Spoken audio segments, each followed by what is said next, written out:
আবু জাহেল নবীকে ছোট্ট সময় থেকে দেখলো, কপাল পোড়া হলে যা হয়, ছোট্ট সময় থেকে রাসূলুল্লাহকে দেখলো, মাগার কালিমা নসিব হলো না। ঠিক না?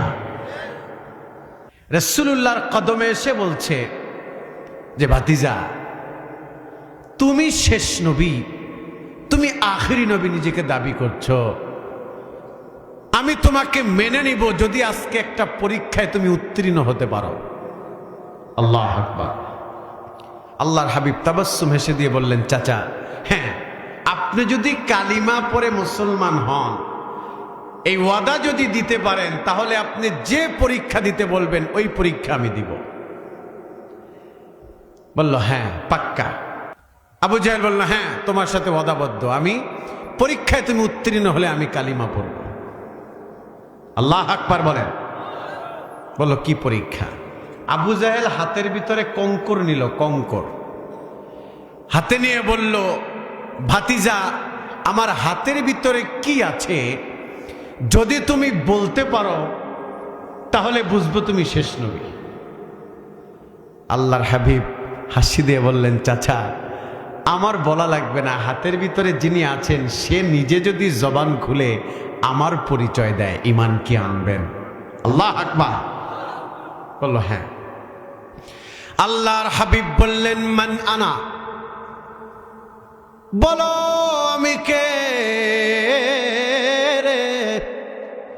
কঙ্করগুলোর জবান খুলে গেল, সঙ্গে সঙ্গে জবাব দিল, আশহাদু আল্লা ইলাহা ইল্লাল্লাহু ওয়া আশহাদু আন্না মুহাম্মাদান আবদুহু ওয়া রাসূলুহু। সুবহানাল্লাহ। কঙ্করের জবান খুলে গেল, পরিচয় দিয়ে দিল, বলল চাচা ঈমান আনেন, কালিমা পড়েন। বলল তুমি জাদু করছো।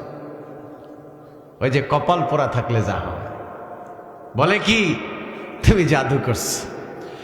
অথচ আল্লাহর হাবিব নূর নবীজি সাল্লাল্লাহু আলাইহি ওয়াসাল্লামকে একজন বেদিন আল্লাহর হাবিবের কদমে এসে বলছেন, আপনি যদি খেজুর গাছের কাছে গিয়ে কথা বলতে পারেন, খেজুর গাছ যদি আপনার কথার জবাব দেয়, তাহলে বলবো আপনি সত্য নবী। আল্লাহর হাবিব সাল্লাল্লাহু আলাইহি ওয়াসাল্লাম ব্যক্তহীন কণ্ঠে বলল, শোনো,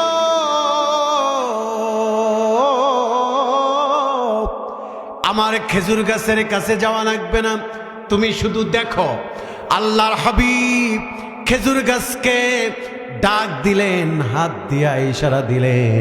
খেজুর গাছ মানুষের মতো হাঁটতে হাঁটতে রাসূলুল্লাহর কদমে এসে নবীজিকে জবান খুলে সালাম দিল।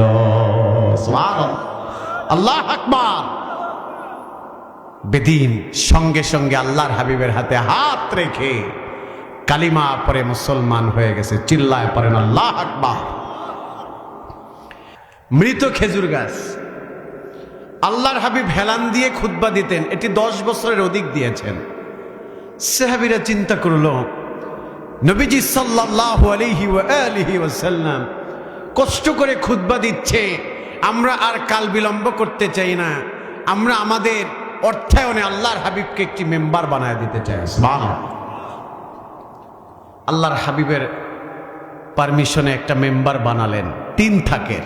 কয় থাকের? কয় থাক? আমাদের দেশে মেম্বারগুলো কয় থাক?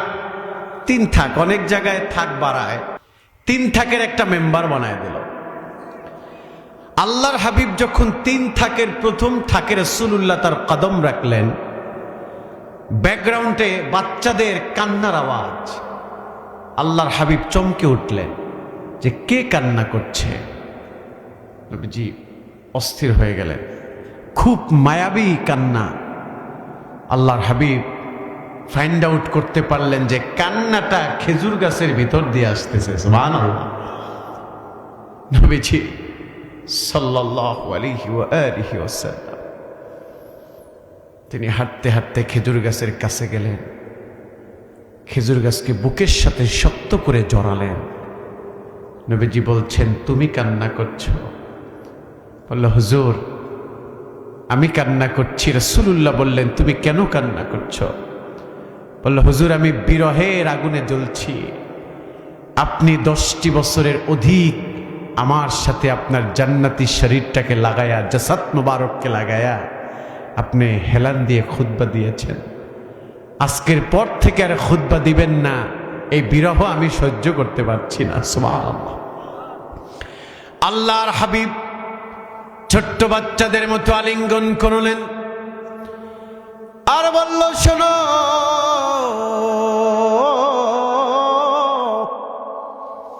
আমি রাসূলুল্লাহ বলে দিলাম, তুমি যেই পরিমাণে মোহাব্বত ভালোবাসা আমাকে দেখিয়েছ, আমি তোমার জন্য 2টা অপশন দিয়ে দিলাম। কয়টা? সবাই বলেন, আরো জোরে, জোরসে বলেন। 2টা অপশন দিলাম। 1 নাম্বার হলো, তুমি যদি পৃথিবীতে থাকতে চাও, তোমাকে তোমার হায়াত কিয়ামত পর্যন্ত রাখা হবে, তুমি দুনিয়াতে দায়েম এবং কায়েম থাকবে। আর তুমি যদি আমার সাথে জান্নাতে থাকতে চাও, তাহলে দুনিয়াতে থাকতে পারবা না। হাসরের ময়দানে আমার সাথেই তোমার হাসর নসর হবে, আর আমার সাথেই তুমি একই জান্নাতে থাকবে। খেজুর গাছের জবান খোলা অবস্থায় জবাব দিলেন, হাবিব,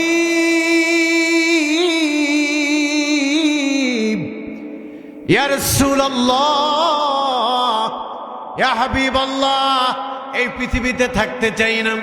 এই পৃথিবী হচ্ছে নোংরা, এই পৃথিবীতে হচ্ছে মানুষ, এই পৃথিবীতে অন্যায় করে, পাপাচার করে, গুনাহ করে। আমার বড্ড ভয় হয়, আমি পৃথিবীতে থাকতে চাই না, আমি দুনিয়া থেকে চলে যেতে চাই। আর হাসরের ময়দানে আপনার সাথে হাসর নাসর হোক, এটা আমি চাই। আর আপনার সাথে আমি একই জান্নাতে থাকতে চাই। সুবহানাল্লাহ, আল্লাহ আকবার বলেন। পাথর চিনল রাসূলকে, গাছ চিনল রাসূলকে, উহুদ পাহাড় চিনল রাসূলকে, মাগার মানুষ চিনল না রাসূলকে। কথা বলতে হবে, ঠিক কিনা?